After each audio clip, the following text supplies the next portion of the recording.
องค์การส่งเสริมการท่องเที่ยวเกาหลีจัดงานสวัสดีโคเรียเวลคัมยูที่ไอคอนสยามโดยมีหมากปรินคิมเบอร์รี่คู่รักซุปตาในฐานะทูตการท่องเที่ยวเกาหลีและจองแฮอินพระเอกหนุ่มชื่อดังมาร่วมถ่ายทอดเสน่ห์และความสนใจของเกาหลีในหลากหลายมิติทั้งการท่องเที่ยวอาหารความงามสุขภาพและวัฒนธรรมโดย K-Culture ภายในงานยังมีกิจกรรมต่างๆอาทิมินิคอนเสิร์ตการแสดงวัฒนธรรมและเวิร์กช็อป K-Beauty เพื่อส่งเสริมการท่องเที่ยวเกาหลีให้ใกล้ชิดกับคนไทยมากยิ่งขึ้น 예, 이번 태국의 관광 로드쇼는요, 한국인들이 태국인들을 환영한다는 미소를 담아서 한국의 새로운 관광 콘텐츠와 최신 관광 트렌드를 소개하고자 합니다. 총 50개 기관이 참가를 하였고요. 여러분들을 환영하는 마음으로 행사를 준비했습니다. ก็จุดประสงค์หลักๆของการจัดงานโรดโชว์ที่กรุงเทพในครั้งนี้นะครับก็คือเพื่อที่จะเป็นการบอกกับชาวไทยทุกๆท่านว่าชาวเกาหลีเนี่ยต้อนรับนักท่องเที่ยวชาวไทยให้มาเยี่ยมที่ประเทศเกาหลีนะครับโดยที่ครั้งนี้เนี่ยเรามีหน่วยงานแล้วก็องค์กรของทั้ง2ประเทศทั้งไทยและเกาหลีเข้าร่วมมากกว่า50องค์กรเลยโดยจะเป็นสถานที่ในการที่เราจะมาแนะนำเทรนด์การท่องเที่ยวใหม่ๆรวมถึงคอนเทนต์การท่องเที่ยวใหม่ๆของประเทศเกาหลีด้วยครับ 특히나 이번 로드쇼에는 태국 현지 연예인 마켄 킴을 한국 관광 명예대사로 임명해서 여러분들에게 친숙하게 한국을 소개할 수 있을 것 같습니다.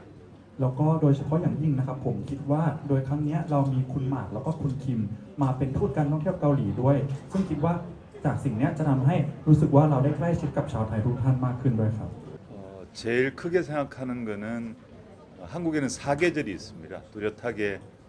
봄과 여름, 가을, 겨울인데요. 특히나 여러분들에게 가을 단풍과 겨울의 눈, 스키 등의 동계 스포츠를 소개할 수 있을 것 같습니다. ก็คิดว่าเสน่ห์หลักๆเลยก็คือการที่ประเทศเกาหลีมีทั้งหมด4ฤดูนะครับก็คือจะเป็นฤดูใบไม้ผลิฤดูร้อนฤดูใบไม้ร่วงแล้วก็ฤดูหนาวโดยเฉพาะอย่างยิ่งใบไม้เปลี่ยนสีในฤดูใบไม้ผลิใบไม้ร่วงขอโทษทีครับแล้วก็หิมะในหน้าหนาวรวมถึงการเล่นสกีเนี่ยคิดว่าน่าจะเป็นเสน่ห์ที่ชาวไทยหลายๆท่านน่าจะชอบครับ 오늘 행사 현장에도 아마 가을 이미지와 또 겨울 스포츠를 소개하는 코너가 있으니까요. 충분히 즐기시길 바랍니다. ก็ครั้งนี้เนี่ยเดี๋ยวเราก็คือจะมีช่วงมีโซนที่เราจะแนะนำสปอร์ตของประเทศเกาหลีกีฬาของประเทศเกาหลีในฤดูใบไม้ร่วงด้วยนะครับก็อยากให้ทุกคนตั้งตารอด้วยกันครับ 한국의 매력 중에는 당연하게 K 콘텐츠가 있을 것 같습니다. K-팝과 K-드라마를 포함해서 요즘은 K-뷰티, K-푸드 등 K-에브리띵에 대한 여러분들의 관심이 높아지고 있어서 진짜 한국을 경험하시려면 한국에 방문해서 충분히 즐길 수 있다고 생각합니다. นอกจากนั้นก็คือจะมีในส่วนของ K-culture นะครับไม่ว่าจะเป็น K-pop K-drama K-food หรือว่า K-beauty ที่ทำให้ความสนใจในประเทศเกาหลีเพิ่มมากขึ้นจากสิ่งเหล่านี้ทุกท่านเนี่ยจะสามารถได้มีประสบการณ์จริงกับทุกอย่างใน K-everything ตรงนี้ผ่านงานในครั้งนี้ด้วยครับ 이 한국에는 서울 이외에도 다양한 지역 여행지들이 많습니다. 여러분들이 아시는 부산이나 제주, 대구 등지가 있을 텐데요.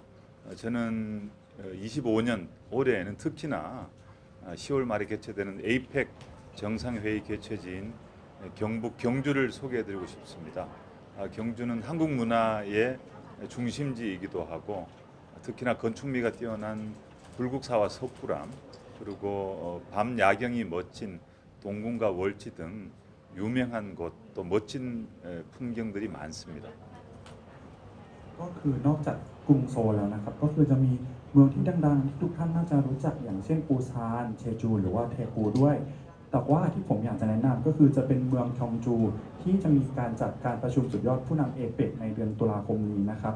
ซึ่งที่เมืองชองจูเนี่ยถือว่าเป็นจุดศูนย์กลางของวัฒนธรรมเลยมีความงดงามของสถาปัตยกรรมอย่างเช่นวัดพุยกุกซาหรือว่าถ้ำซอกกุรัมด้วยนะครับรวมถึงจะมีสระ YG ที่มีวิวทิวทัศน์ตอนกลางคืนที่งดงามมากๆด้วยครับ 예, 지금 한국과 태국에는 양국 간의 관광 교류가 충분히 활성화되어 있습니다. 하지만 2019년 우리가 코로나19 이전만큼은 충분히 회복되지 못하고 있는데요. 작년에는 32만 명의 태국 분들이 한국을 방문했습니다. 아마 올해에는 작년보다는 조금 더 성장할 수 있을 것 같습니다. 그를 위해서 많은 노력을 시행하겠습니다. ก็คือตอนนี้นะครับสถานการณ์การแลกเปลี่ยนการท่องเที่ยวระหว่างทั้งสองประเทศไทยและเกาหลีเนี่ยก็ถือว่าอยู่ในระดับดีค่อนข้างคึกคักแต่ว่าจะยังไม่ดีเท่ากับช่วงปี 2019 หรือว่าเป็นช่วงก่อนโควิดนะครับซึ่งตอนนี้เนี่ยมีนักท่องเที่ยวมาเที่ยวที่ประเทศเกาหลีเนี่ยประมาณประเทศขอโทษทีครับมาเที่ยวที่ประเทศไทยเนี่ยประมาณอยู่ที่1,800,000หรือประมาณ2 ล้านท่านนะครับเราก็พยายามทำอย่างเต็มที่เพื่อที่จะให้การไปมาหาสู่กันระหว่างสองประเทศเนี่ยมีพัฒนามากยิ่งขึ้นครับ 특히나 KETA와 같이 한국 방문에 조금은 어려움을 겪는 부분에 있어서는 우리 한국 정부와 한국관광공사가 여러분들의 불편함을 줄이도록 최선의 노력을 다하겠습니다. แล้วก็รวมถึงในส่วนของ KETA ที่อาจจะสร้างความไม่สะดวกสบายในการมาเที่ยวประเทศเกาหลีเนี่ยทางองค์การส่งเสริมการท่องเที่ยวเกาหลีประจำประเทศไทยกับรัฐบาลเกาหลีก็พยายามอย่างเต็มที่เพื่อที่จะลดความไม่สะดวกสบายตรงนี้ให้กับชาวไทยทุกท่านอยู่ด้วยครับ 한국의 가을과 겨울이 다가오고 있습니다. 이번 가을과 겨울에는 한국에 와서 즐기시길 바라겠습니다. ก็ตอนนี้จะเป็นถึงช่วงฤดูใบไม้ร่วงแล้วก็ฤดูหนาวของประเทศเกาหลีแล้วนะครับอยากให้ทุกท่านเนี่ยได้มามีความสนุกแล้วก็เอนจอยกับทั้งสองฤดูนี้ที่ประเทศเกาหลีนะครับ 마지막으로는 실제 한국에 대한 경험담을 마크와 킴 씨한테 부탁드리겠습니다. ก็ส่วนว่าประสบการณ์จริงจากการไปเที่ยวที่ประเทศเกาหลีเนี่ยอยากให้ทุกท่านรอฟังจากคุณหมักแล้วก็คุณคิมได้เลยนะครับ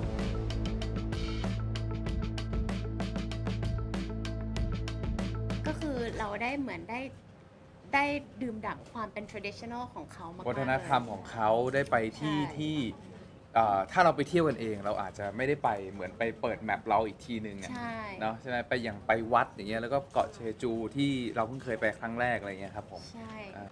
คืออยากจะบอกว่าจริงๆเกาหลีมีอะไรให้เที่ยวเยอะมากๆเลยอะค่ะ ใช่ ที่เราอาจจะแบบยังคิดไม่ถึงเลย ความเป็นธรรมชาติของเขาก็สวยมากๆเลยอะค่ะ อย่างเกาะเจจูที่เราไปมาเนาะ ใช่ ก็คือสวยมากๆ เราถ่ายรูปแบบหลายที่มากๆ มีทั้งคาเฟ่ส ใช่ วยๆ ครับ แล้วก็อาหารเนาะ อาหารอร่อยมาก ก็อยากจะบอกว่าเขาก็ไม่ใช่เป็นเขาเรียกว่าอะไรพวก K-POP ก็ไม่ใช่แค่ดังแค่ K-POP อย่างเดียว ใช่ นะก็อย่างที่ ค่ะ บอกก็คือมีวัฒนธรรม มีอาหารมีที่ท่องเที่ยวที่เราสามารถไปได้ทุกฤดู ใช่ ครับผม อย่างที่เราไปกันก็คือหน้าร้อนนะคะ ใช่ แต่ว่าก็เป็นหน้าร้อนที่แบบได้อีกฟิลหนึ่ง ก็ยัง ได้ สนุก ควา อยู่ ม ดี แบบสดชื่น ใช่ ไปอีกแบบหนึ่ง ใช่ เลยค่ะ อุ้ยจริงๆเราอยากไปหลายที่เลย ใช่ ใช่ แต่ที่เราแบบไปที่เรารู้สึกประทับใจน่าจะเป็นวัดเนาะ เป็นวัดใช่เป็นวัด วัด จำชื่อไม่ได้ วัดที่เป็นครั้งแรกที่เราได้ไปเหมือนกันนะคะ แล้วก็รู้สึกว่าแบบสงบมากๆเลยค่ะ นั่นคือเป็นวัดที่แบบไม่ได้ห่างไกลจากในเมือง ใช่ เท่าไหร่ แต่ว่ามีความเป็นธรรมชาติรายล้อม อยู่ในอุทยานแห่งชาติไง ใช่ ใช่ใช่กินทุกสิ่งเลย ก็จริงๆเราก็ประทับใจหลายอย่างก็ไปถึงมื้อแรกเราก็จำได้ว่าเราไปกินหมูย่างหมูสามชั้นอะไรอย่างเงี้ยเนาะ ใช่ หมูย่างอ่ะ ไปเติม ที่รัก คอลลาเจ ห น มูย่างที่รัก แล้วก็พวกซีฟู้ดอะไรเงี้ยที่เกาะเชจูก็โอเคใช่ อุ้ยแล้วเราก็ได้ไปตลาดปลาด้วยค่ะ ใช่ ตลาดสดเนาะ เดิน แล้ว เล่น ก็ได้กินซีฟู้ดสดๆ อร่อยมากเลยค่ะ ใช่ อืม ก็จริงๆก็ผมว่าหลายคนอาจจะเคยไปแล้วนะพวกที่เราพูดมาแต่ว่าก็ลองไปในฤดูที่แบบฤดูอื่นบ้างก็ได้ใช่ไหมมันก็จะได้อะไรที่ไม่เหมือนกันเป็นฤดูปลาที่ไม่เหมือนกันฤดูผลไม้อะไรเงี้ยไม่เหมือนกันก็ลองไปดูครับโอ้โหเมื่อกี้นั่งคุยกันอยู่ในรถครับ เพราะว่าเราพยายามนึกว่าอะไรคือสิ่งที่เราจะจำไว้ตลอดไปก็คือ เราได้ไปวัดหนึ่งผมขอโทษที่จำชื่อวัดไม่ได้ที่อยู่ในอุทยานแห่งชาติ อืม แล้วเขาแบบเราโชคดีที่แบบมีพระเขาเป็นเรียกว่าอะไรเป็นชีเหรอ เป็นแม่ชี เป็นแม่ชีเป็นพระผู้หญิงอะไรเงี้ยครับผมก็ ค่ะ เขามาสวดมนต์ให้เราด้วย แล้วก็ ใช่ นำเราสวดมนต์อะไรอย่างเงี้ยครับผมก็รู้สึกแบบดีมากๆเป็นพลังงานที่บวกมากๆเลย ใช่อยากจะเชิญชวนให้เที่ยวเกาหลีกันเยอะ ๆ ค่ะ คือไม่จำเป็นต้องไปแบบหน้าหนาวอย่างเดียวก็ได้ค่ะ เกาหลีคือมีเสน่ห์ของเขาในทุกๆฤดูเลยค่ะ แล้วก็ไม่ต้องไปทำศัลยกรรมอย่างเดียวเนาะ ก็เที่ยวชม เอ๊ะ ตรงนั้นเขาก็มีข้อดีอยู่ เขาก็มีข้อดีแต่ว่าบางทีเราอาจจะต้องไปแบบไปเที่ยวไปเปิดแมปใหม่ๆ แล้วเดี๋ยวนี้ผมว่าการเดินทางมันสะดวกสบายขึ้น แล้วก็ที่พักอะไรมันก็ไม่ได้แพงแบบเหมือนไปยากเหมือนเมื่อก่อนแล้วอะไรเงี้ยผมไปได้ง่าย ๆ ครับผม อืม หาเวลาไปดูครับ 보통카 네, 안녕하세요 배우 정혜인입니다. 작년 11월에 태국에서 팬미팅을 했던 기억이 나는데 이렇게 다시 태국을 방문해서 또 이런 뜻깊은 자리에 서서 여러분들과 함께 시간을 보낼 수 있어서 되게 행복하게 생각을 하고 있습니다. สวัสดีครับผมจองเฮอินนะครับก็รู้สึกมีความสุขมากแล้วก็ดีใจมากครับที่ได้กลับมาประเทศไทยอีกครั้งหนึ่งหลังจากครั้งที่แล้วเมื่อเดือนพฤศจิกายนของปีที่แล้วที่ผมได้มาจัดแฟนมิตติ้งที่ประเทศไทยนะครับได้กลับมาเจอทุกคนอีกครั้งที่ประเทศไทยรู้สึกมีความหมายแล้วก็มีความสุขมากๆเลยครับ 네, 우선 가장 먼저 생각나는 게 팬미팅이었던 것 같아요. 근데 그 팬미팅을 하기 전에 공항에서부터 되게 팬분들과 그리고 공항 직원분들까지 되게 환대를 해주셔가지고 처음 태국에 왔었을 때가 지금도 생생히 기억이 나고요. 올 때마다 저에겐 되게 반갑고 따뜻한 그런 나라입니다. ก็ที่จำได้ก็น่าจะเป็นการที่มาจัดแฟนมีตติ้งอะนะครับเพราะจำได้ว่าตั้งแต่ที่สนามบินเนี่ยคือไม่ว่าจะเป็นแบบพนักงานที่สนามบินเองหรือว่าแฟนๆทุกท่านที่มารอที่สนามบินก็คือให้การต้อนรับอย่างดีมากๆแล้วก็ยังจำที่มาประเทศไทยครั้งแรกได้อยู่เลยรู้สึกอบอุ่นทุกครั้งที่ได้มาประเทศไทยครับ 일단 한국은 전통과 현대가 잘 어우러진 나라라고 생각을 하고 또 여러분도 다 아시다시피 K-팝과 또 K-문화 여러 가지 K-드라마, K-영화들이 많기 때문에 앞으로도 많은 관심을 가져주셨으면 좋겠고요. 또 요즘 들어서는 K-뷰티까지 해외 시장에서 되게 주목을 받고 있다고 들었습니다. 그래서 앞으로도 많이 사랑해 주셨으면 좋겠어요. ก็ผมคิดว่าเสน่ห์หลักๆของประเทศเกาหลีนะครับคือการที่มีความดั้งเดิมแล้วก็ความทันสมัยเนี่ยอยู่ด้วยกันอย่างลงตัวมากๆเลยนอกจากนั้นเนี่ยก็ยังมีในส่วนของไม่ว่าจะเป็น K-pop K-culture K-drama K-movie หรือว่าจะเป็น beauty ทุกวันนี้ก็ได้รับความรักแล้วก็ความสนใจจากตลาดต่างประเทศมากๆผมก็อยากให้ทุกคนให้ความรักกับ K-beauty กับ K-culture เป็นเยอะๆนะครับ 태국 분들에게 추천해주고 싶은 ทั้ง 여행지요. หมดเลย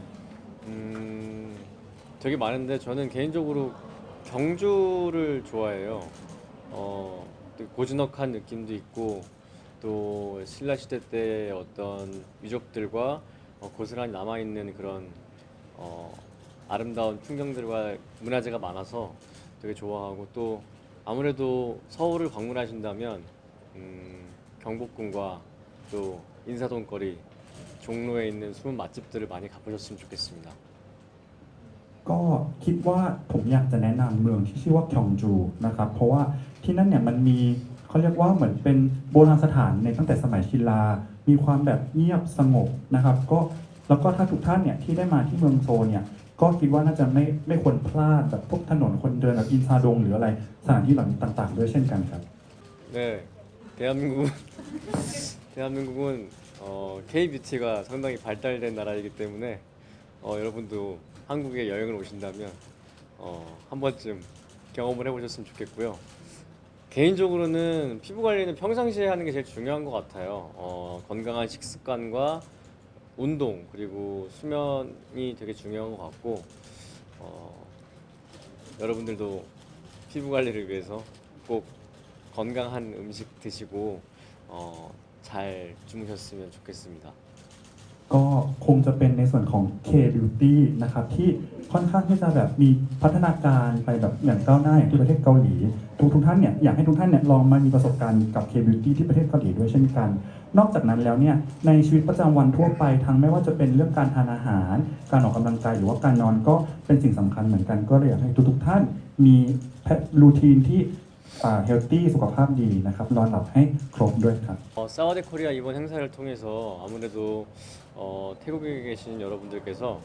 한국을 조금 더 편하고 또 많이 오셔서 맛있는 한국 음식과 또 볼거리들을 즐기셨으면 좋겠고요. 아까도 말씀드렸던 것처럼 K 뷰티도 각광을 받고 있고 여러분들도 한번 경험을 해보셨으면 좋겠고 또 제 생각에는 좀 개인적인 거긴 한데 촬영지가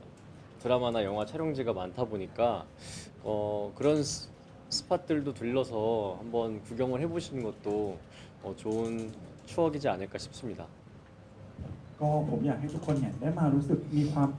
สบายๆแล้วก็ได้อร่อยไปกับอาหารเกาหลี แล้วก็แบบได้เยี่ยมชมสิ่งต่างๆ จากงานในครั้งนี้ที่เกี่ยวกับประเทศเกาหลี รวมถึงได้สัมผัสกับ K-beauty ด้วยนะครับแล้วก็นอกจากนั้นเนี่ยอันเนี้ยเป็นส่วนตัวของผมเลยนะครับผมคิดว่าถ้าทุกท่านได้มีโอกาสไปเกาหลีเนี่ยอยากให้ทุกท่านได้ไปลองแบบตามจุดที่ใช้ถ่ายซีรีส์เรื่องต่างๆ ก็จะเป็นอีกหนึ่งประสบการณ์ที่ดีในการไปเที่ยวเกาหลีเช่นกันครับ